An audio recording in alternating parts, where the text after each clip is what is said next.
Hey, welcome back to the channel Behind the Business. Failure first and success second. A very quick one-liner introduction to this channel to help support entrepreneurs in their digital journey.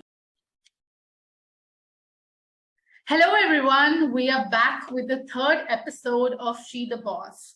And our main motive is serious se rehta hai so that we can bring upfront female entrepreneurs and share their journey. How are they as entrepreneurs and responsibility as women in the house?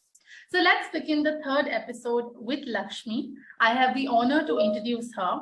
She has finished her BDS from Mumbai more than 10 years ago and has been practicing in Mumbai and then later Bangalore. She has run many successful clinics and has had very tight patient flow and targeted low-income groups as well. Others had low patient flows but had high-paying customers. And using the skills she learned from her mentors, she started her own clinic in Bangalore in 2017. And it has been highly profitable since then. She wishes to teach these skills to the larger communities of dentists. Welcome, Lakshmi. Welcome to the show. Thank you so much, Manmeet. It's my pleasure to be on the show. Thank you so much for inviting. Thank you. How are you doing today? I'm good. It's perfectly good day.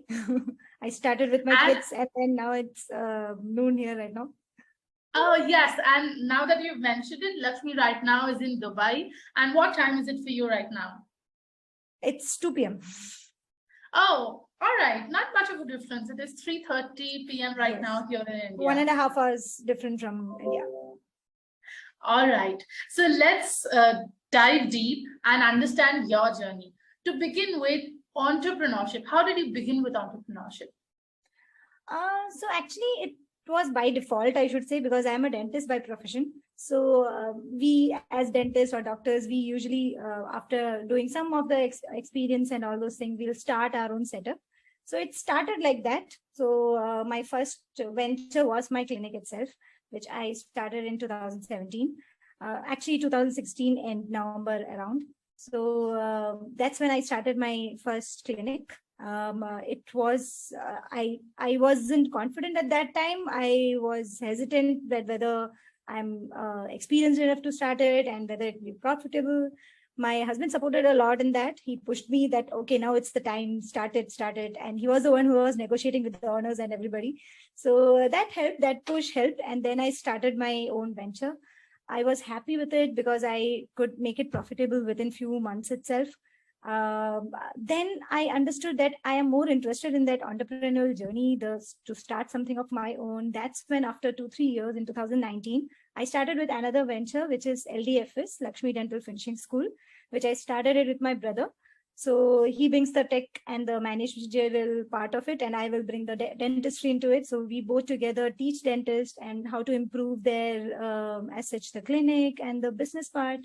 So yeah, it's been 2 entrepreneurial journeys till now, but it's great. That's absolutely amazing. From what you've shared right now, I think teamwork is the dream work. So, you got that push from your husband, then your brother is helping you and is the partner equally in that business that you're running. So it's completely a full-fledged team right in the house. Yes. And it helps actually to have your support system with you as partners. It makes your journey a little simple. Definitely, I absolutely agree to it. You've been sharing that how your family supported it, and I'm sure that they've been your backbone. But when we talk about how your journey has been as a woman entrepreneur, did you experience anything different from others or probably from the male counterparts? How's your journey as a female entrepreneur? I think as a female entrepreneur, it's the same. The kind of hardship which we face, everything is the same, except one major point is that we have to manage the finances and the whole business part. Plus, we have to manage the family part as well. So it's not that we can neglect the family, neglect the kids and everything and go full-fledged into the career and the entrepreneurial journey. We have to manage both hand in hand. We have to manage the kids. We have to definitely, I started my, the clinic when I was in my first year of marriage. Definitely after that, the pregnancy came. I have 2 kids right now. So the pregnancy phase, after that, the taking care of the kids phase, everything, and how to manage the kids, manage the job, manage everything together. Definitely manage the extended family as well. So it's difficult. It's difficult from a female point of view. For males, I feel that they don't involve much on the family as such, majority. So it's a little easier on their side. But as a woman entrepreneur, I felt that this is something which we should get help in certain areas. We should ask for helps. We should ask our family or extended families, or some external helps like maids or other things. We should not be afraid of it, because without their help, it's very difficult to manage the family and as well as the entrepreneurship, whichever it is if it's clinic or if it's any business, anything. So that's one thing which I think is the difficult part for a woman entrepreneur. Absolutely. I think you must have also faced, right? Yeah, I totally agree with you. And I think all the women entrepreneurs who are now married and they are moving towards motherhood, वो सब इसके साथ relate कर सकते हैं. और मेरा सबसे core concept to begin with this She the Boss was कि जो females अपनी entrepreneurship journey को आगे लेके बढ़ रहे हैं with a family, with especially being a mother, उनकी journey सबको पता होनी चाहिए. They should know that how are they doing it and how are they doing it differently, that they are able to achieve success at both fronts. So thank you so much for sharing this journey that you just did. I would also want to know that, जैसे आपने बहुत मतलब अच्छे से बोला that once you go forward, आपको सब लोगों का support चाहिए होता है, and you have to ask for that support. One more female entrepreneur that I was talking to the other day, she also said कि मदद अगर चाहिए तो मांगनी पड़ेगी. If you don't ask for it, you will not get it. Yes. And same चीज आपने बोली. But also I would want to know कि जैसे आपने अपने husband के बारे में mention किया, brother के बारे में mention किया, when it comes to entrepreneurship and when it comes to having a career with being a mother, how does the support from your in-laws come in? How do they look at this? So actually I should say मैं उसमें बहुत blessed हूँ, काफी blessed हूँ, because जब मैंने start किया था मेरा first journey, जब kids नहीं थे, तब we only used to manage, me and my husband. कोई था नहीं, बच्चे नहीं है, so it's okay, we can manage by ourselves. But हाँ, definitely तब भी that element of help was there, because at that time we hired a cook who can manage the cooking, everything. Because as my clinic में काम करती थी, it was in 2 shift, morning from 9 o'clock to 2 o'clock I was not there, and evening 5 to 9 or 10 I wasn't there. So for the dinner, everything, if the cook is there, the part is taken care of. I don't have to come home and then cook after doing the patient and everything, and coming home and then cooking and then eating. It would be very late. So वो एक पहला चीज था जब मेरा start हुआ, तो we hired a cook. That was the first help which I asked. After that was जब बच्चे हुए, जब pregnancy हुई, तो जब pregnancy हुई तो definitely we'll need help. At that time cook से सिर्फ नहीं होता, हमें एक motherly figure भी चाहिए. तो तब my mom came into play. She was there in the entire last trimester and also she took care of me and the initial part कि हम बहुत last trimester में it's difficult to manage everything for us, and हम तब सब कुछ छोड़ छाड़ के मायके भी नहीं जा सकते, because everything is set up. When we have a business, we can't take holidays, so that's a negative part for that. But that's true, right? So उसकी वजह से then she came over here. I was lucky in that sense that she could come over and then stay with me for quite a long time, and then वो आराम से delivery, everything was done. After that, my in-laws were also there. They are in Kerala. So हम लोग यहाँ पे हम nuclear family थे, मैं और मेरे husband ही थे. Then my in-laws also used to come in between. They used to take care of the kid when I was in clinic. So मेरा पहले बच्चे के लिए, I think after 28 days, I was in my clinic. I was working. Oh, so, that's nice. Yeah. So at that time, definitely I need help. And it is from a family जिससे हम comfortable होते हैं. So my in-laws supported, my mom supported. इन लोगों ने बच्चों का ध्यान रखा so that I am not tensed. I can easily go and work. Luckily, मेरा clinic भी just 5 minutes walking था from my home, so it was easy for me. We took a house also like that कि हाँ चलो ज़्यादा चलना ना पड़े, because initially I have to manage both kid, both house. I have to be available for the kid for at least the 1 year, first year of the kid's life. So that's when in-laws का support आने लगा. The first pregnancy ऐसा गया. Second pregnancy, same thing, same scenario continued.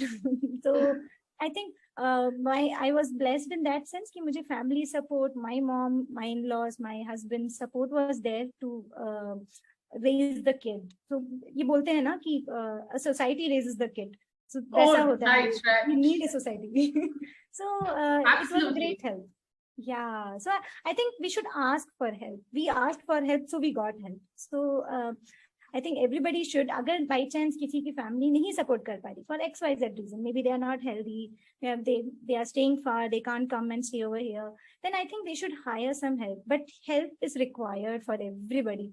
हमारा basic tendency है women का कि we want to manage everything by our own. That हमें घर भी मेंटेन करना है, हमें खाना भी बनाना है, हमें बच्चा भी देखना है, हमें जॉब भी करना है. I can do it all. Yeah, superwoman बनना है. That's difficult. Like you can't do everything. Then कहीं ना कहीं वो गुस्सा निकलता है either बच्चों पे या husband पे या job पे. So it's better that for our health also we hire help so that हम लोग भी tension free हो. And दूसरा एक सबसे ज्यादा problem रहता है when we feel that we don't have money. तो जब पैसे आएंगे then we will hire some help. But वो vicious cycle बन जाता है कि पैसा भी आता नहीं है because हम ज्यादा time नहीं दे पा रहे अपने entrepreneurship में, and फिर पैसा नहीं आता इसलिए help hire भी नहीं करते. तो I think वो एक emergency या I should say important expense है. हमें वैसा देखना चाहिए कि help हमें वो जाएगा, जितना पैसा जाना है जाएगा, but वो हमें help करेगा to make our clinic or make your company successful. So वहां से हमें मिलेगा. So it helped me. मेरा LDFS journey हो, मेरा clinic हो, everything helped by asking him. Absolutely. I think अभी जो आपने बोला वो point, मतलब it has just stuck in my head कि there is no point of being a superwoman or a superhero. मतलब in life आप हमेशा, like if you have 5 fingers, you can't really justify all the 5 fingers. कभी ना कभी कोई ना कोई एक उंगली तो छोटी रह ही जाएगी. तो just try to do whatever you can at that moment. सब कुछ करने की जरूरत, वो expectation हम लोग अपने आप से ही बना लेते हैं. Of course, everybody does that, even male counterparts. But then as women, we have that emotional quotient a little more. So हम थोड़ा ज्यादा कर देते हैं. तो हम अपने आप से expectation थोड़ी ज्यादा कर लेते हैं. No, I can do it all. And then that impacts. So I think that is one golden rule that I'm taking back from this episode for sure. So actually what you said is correct. Like male counterparts is also important. They are also stressed. But the only difference with them and us is जब हम बच्चे पैदा कर लेते हैं और we feel responsible for everything for them. चाहे वो फूड हो या उनका ग्रोथ हो, हमें बच्चे को छोड़ के जाना भी एक सेपरेशन एंजाइटी हो जाती है कि am I doing it right? Am I doing it wrong? लोग क्या कहेंगे या etc. So that's there. Absolutely. I think ये बहुत ही अच्छी बात आपने शेयर की है. और ये सभी को, all the women entrepreneurs who are listening to us today, if you are married and if you are moving to motherhood, you have to understand that सब कुछ करने से it is just a question on our own self. We go into that guilty mode. So it's better कि जो है उस चीज पे फोकस करें और जितना हो पा रहा है उतना करें. We don't have to be 100 on 100. Thank you so much for sharing that. Absolutely. I would also want to know in detail that what is your mission with the Lakshmy Dental School that you're doing? So actually, LDFS, my Lakshmy Dental Finishing School, it's my second venture. So I have started this with my brother. So we both are targeting to educate the dentists as such. So basically, as dentists, as doctors, we don't have business acumen. हमें पता रहता है treatment कैसे करना है, patient को treat कैसे करना है, but हमें पता ही नहीं रहता कि क्लिनिक कैसे चलाना है, या the business part of it. And right now the competition is so huge that we have to up our game and we have to understand कि Instagram post या बाकी सब online presence कितना important है. Yeah, so those things, and understand the finance part, कि business में finance part कैसे होता है. So basically through this venture we are conducting various courses. We are having एक हमारा YouTube channel है where we constantly upload videos on different topics on how you can upgrade your clinic, how well you can run, how you can market it well, how you can attract more patients to it. Other, the business skills as such. So my brother brings the business part of it and I mix it with the dentistry, my experience of my clinic and the dentistry part. And then we bring out this content. And also we have recently released a podcast series जहाँ हम लोग एकदम experience 2 decades or 3 decades और ऐसे लोगों से, successful लोगों से बात करते हैं, so that उनके ideas we can directly implement from the start. So जो young dentist है, जो just pass out है, हमें usually approachable नहीं रहते जो एकदम successful dentist है. So we are making it as a platform where उनकी जो experience है, these young grads can directly apply it, and then the success is within reach. Definitely, and I think that is a really good work and a really good thought that you've put in there. And जो भी लोग हमें सुन रहे हैं, if you think that you align with her goals, if you want to become a dentist, if you are studying dentistry, I will put all her links in the description. You can click on them, go reach out to Lakshmi and say hi and tell her that you watched her on this episode. Yes, definitely. Absolutely. Also, Lakshmi, I would want to know, is there any advice you have for all the female entrepreneurs who are listening to us today? There's just one thing. Please take risk. Okay, try कीजिए everything. Don't hold back yourself. Like, you don't feel that you won't be able to do it, or how will I manage everything? It's okay. Everything will fall into place. Just start doing it. That initial first step is very difficult. Take risk. आराम से लीजिए, and you will get help at that point of time. जब आपको किसी की help लगेगी, you will get some or the other way. कहीं ना कहीं से तो God's grace इतना रहता है, कहीं ना कहीं से आ जाएगा. लेकिन taking that initial first step is something which only you can do, nobody else. So that's the only tip which I would say to any young girls who want to start their own company or business. Definitely. Thank you so much. वो पहली सीढ़ी चलना ही बहुत important होता है. Once you do that, then you don't have to look back. You might go slow, but you will go up. So that's the secret. Thank you so much, Lakshmi. It was lovely talking to you and lovely listening to your thoughts, your ideas, and your journey. Whoever wants to get in touch with her, please, the link would be in the description. Click on that, go say hi, and get in touch with her. Thank you so much, Manmeet, for having me here. Thank you so much. It was a pleasure talking to you. Bye for now. Bye.